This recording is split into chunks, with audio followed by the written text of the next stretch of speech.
साथियों सलाम, नमस्ते, सत श्री अकाल और जय भीम जोहार। साथियों, क्या झारखंड सीजीएल की परीक्षा जो हुई थी पिछले साल सितंबर में, क्या उसे रद्द कर दिया जाएगा?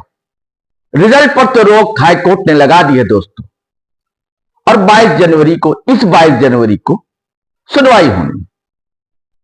लेकिन उससे पहले एक बड़ा खुलासा सामने आया है। आपको पता है कि लगातार इसको लेकर आंदोलन किया छात्रों ने, जिसमें जेल कैंप के लोगों की बड़ी भूमिका रही। देवेंद्रनाथ महतो को लाठियां तक खानी पड़ी इसके लिए। देवेंद्रनाथ महतो जो सिल्ली विधानसभा से प्रत्याशी थे जेल कैंप के, और रांची लोकसभा से प्रत्याशी थे। और अभी पिछले दिनों राज्यपाल से भी उनकी अगुवाई में एक प्रतिनिधिमंडल मिला था, और राज्यपाल ने भी आश्वासन दिया था कि न्याय होगा आपके साथ। सवाल दोस्तों लाखों छात्रों का है, उनके भविष्य का है। उनके भविष्य की चिंता किसी को नहीं है, किसी भी दल, किसी भी पार्टी को नहीं। सब वोट की राजनीति करते हैं। तो क्या होगा उनके भविष्य का? तो दरअसल दैनिक भास्कर ने एक बड़ी खबर छापी है। एजुकेशन बीट देखते रहे लंबे समय से राजीव गोस्वामी, उन्होंने यह खबर ब्रेक की और खुलासे की। सारी बातें हम आपको इस वीडियो में हम बताएंगे दोस्तों। इससे पहले आपसे वही आग्रह है, गुजारिश है कि अगर आपने हमारा चैनल सब्सक्राइब नहीं किया है तो जरूर कर लें, और सब्सक्राइब कर लिया है दोस्तों तो ज्वाइन बटन दबाना हरगिज ना भूलें। और साथियों धड़ाधड़ फटाफट खटाखट वीडियो शेयर करें, लाइक करें, कमेंट करें। थोड़ी देर की ब्रेक दें, फिर अपन मिलते हैं।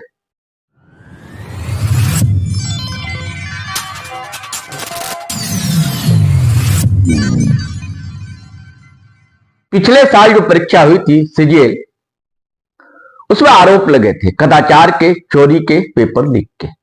हंगामा हुआ, धरना प्रदर्शन हुआ, आज तक जारी है, छिटपुट। लेकिन जेएससीसी ने कहा था कि 21 और 22 सितंबर को जो परीक्षा आयोजित की गई थी उसमें किसी भी तरह का कदाचार सामने नहीं आया, न ही पेपर ही लीक हुए थे। लेकिन विश्वास करना मुश्किल था लोगों का, क्योंकि लोगों के पास सबूत थे, उसके आधार पर बातें कही जा रही थी। लेकिन सबूत क्या था?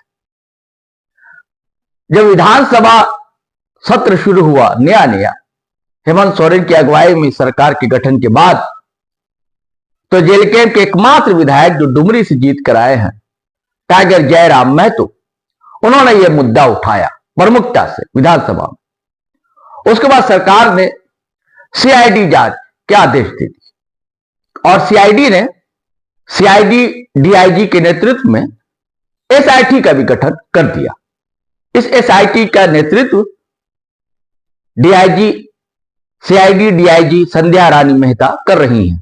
उनके अलावा सदस्यों में सीआईडी एसपी निधि द्विवेदी, डीएसपी अमर कुमार पांडे, डीएसपी मुन्ना प्रसाद गुप्ता शामिल हैं। खुलासा यूं हुआ दोस्तों कि एसआईटी ने आम लोगों से विज्ञापन निकलवाकर सबूत मांगे थे, साक्ष्य मांगे थे। क्या सच चोरी हुई है सीजीएल परीक्षा में, ताकि सच्चाई का पता वाकई में लग सके। एसआईटी को 40 से अधिक शिकायतें मिली। जी दोस्तों, 40 से अधिक शिकायतें। लोगों ने व्हाट्सएप चैट, फोटो, वीडियो तक बतौर साक्ष्य पेश किए, जिसकी जांच शुरू कर दी गई। एसआईटी को जो साक्ष्य मिले हैं, भास्कर की खबर के अनुसार, जैसा राजीव ने लिखा है, 22 सितंबर को पहली पारी में सामान्य ज्ञान पेपर 3 की परीक्षा में पूछे गए सवालों के जवाब का वीडियो और फोटो एसआईटी को उपलब्ध कराया गया है। इसमें दावा किया गया है कि अभ्यर्थियों को 21 सितंबर की रात 10:57 पर ही मोबाइल पर सवालों के जवाब मिल गए थे, और अगले दिन परीक्षा के बाद प्रश्न पत्र से मिलान किया गया तो अधिकतर प्रश्नों के उत्तर वही थे। अभ्यर्थियों ने 5 मोबाइल फोन भी एसआईटी को साक्ष्य के रूप में सौंपा है। भास्कर ने 3 उदाहरण दिए जिन्होंने साक्ष्य प्रस्तुत किए। इनमें है गिरिडीह निवासी रामचंद्र मंडल। उन्होंने साक्ष्य में बताया है कि 22 सितंबर की सुबह वह परीक्षा देने बलियापुर केंद्र पर पहुंचा। वहां एक व्यक्ति मोबाइल पर बात करते हुए कागज पर कुछ लिख रहा था। उन्होंने अपने मोबाइल से उस कागज की फोटो ली, फिर परीक्षा देने चले गए। उस कागज में उन सवालों के जवाब लिखे थे जो परीक्षा में पूछे गए। दूसरा साक्ष्य धनबाद के कुमार बीएड कॉलेज स्थित केंद्र का है, जिसे प्रेमलाल ठाकुर ने एसआईटी को सौंपा है। इसमें कहा गया है कि परीक्षा से पहले एक परीक्षार्थी मोबाइल पर बात कर रहा था और कागज पर कुछ लिख रहा था। जब उससे पूछा कि क्या लिख रहे हो तो वह भागने लगा, कागज फाड़ कर फेंक दिया। उसमें भी जवाब लिखे हुए थे जो उस दिन परीक्षा में पूछे गए। तीसरा साक्ष्य मखमंदरों केंद्र का। परीक्षा शुरू होने से पहले रातू के मखमंदरों केंद्र की एक तस्वीर भी साक्ष्य रूप में एसआईटी को सौंपी गई है। इसके मुताबिक परीक्षा से पहले एक अभ्यर्थी कागज पर कुछ लिख रहा था, देखा तो उसमें सवालों के जवाब थे।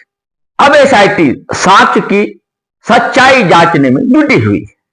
देखिए साथियों, लगातार जेसीसी या सरकार कह रही थी ना कि साक्ष्य प्रस्तुत कीजिए, साक्ष्य प्रस्तुत कीजिए। अब साक्ष्य भी प्रस्तुत कर दिए और इतनी शिकायतें मिली और उधर कोर्ट में सुनवाई चल रही। 22 तारीख को सुनवाई होगी।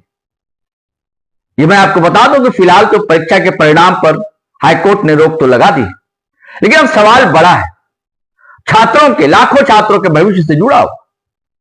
तो क्या हेमंत सरकार ये हिम्मत दिखाएगी कि परीक्षा रद्द कर दिया जाए, फिर दोबारा परीक्षा ली जाए कदाचार मुक्त? जबकि बहुत कोशिश की गई थी, आपको पता है, नेट बंद कर दिए गए। उसके बावजूद ऐसी चूक कहां हो गई, कैसे हो गई? और ये जो साक्ष्य है,